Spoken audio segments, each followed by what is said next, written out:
So what I'm going to do is share with you some of the tips that I've discovered along the way with my own experience with insomnia.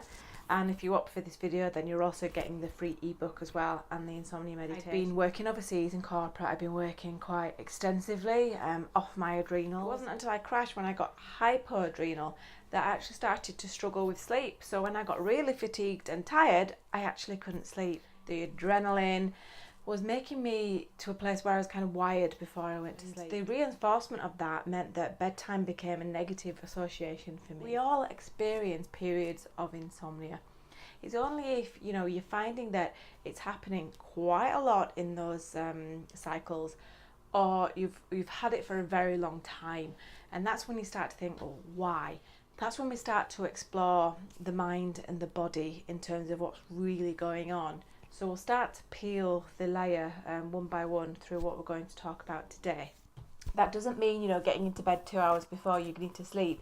It just means little things like toning the lighting down, taking away the mobile phone, because the mobile phone, not only does the light emit certain rays that tells your mind and your body that it's daytime and it's time to get up, but it also has things like to-do lists and calendars and texts that you feel you should or shouldn't have replied to and so on. It gets your mind thinking. So we have to be willing to delve beneath what's really going on there in your mind and in your body. The way that you come across, your behaviour when you're really, really tired is really not who you are. It's not you, it's not your personality, it's an impact of lack of sleep. But there's certain things that you can do to stop that spiralling out of control during the day in preparation for your sleep in that night. You can think about that a couple of times, and that will also give you positive feelings.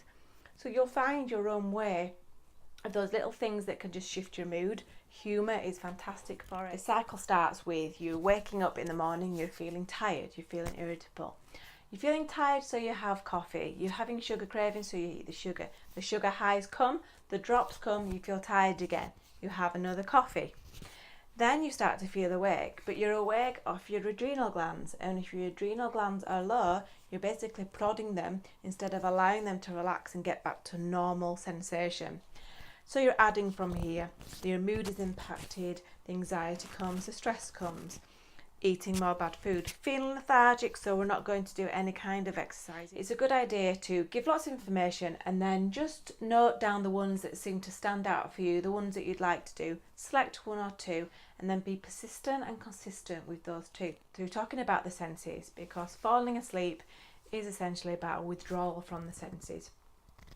I talk a lot more about this in the 8 limbs of yoga session that I'll be doing in the next video. Remember, it's just trialing one or two things, and it's not forever.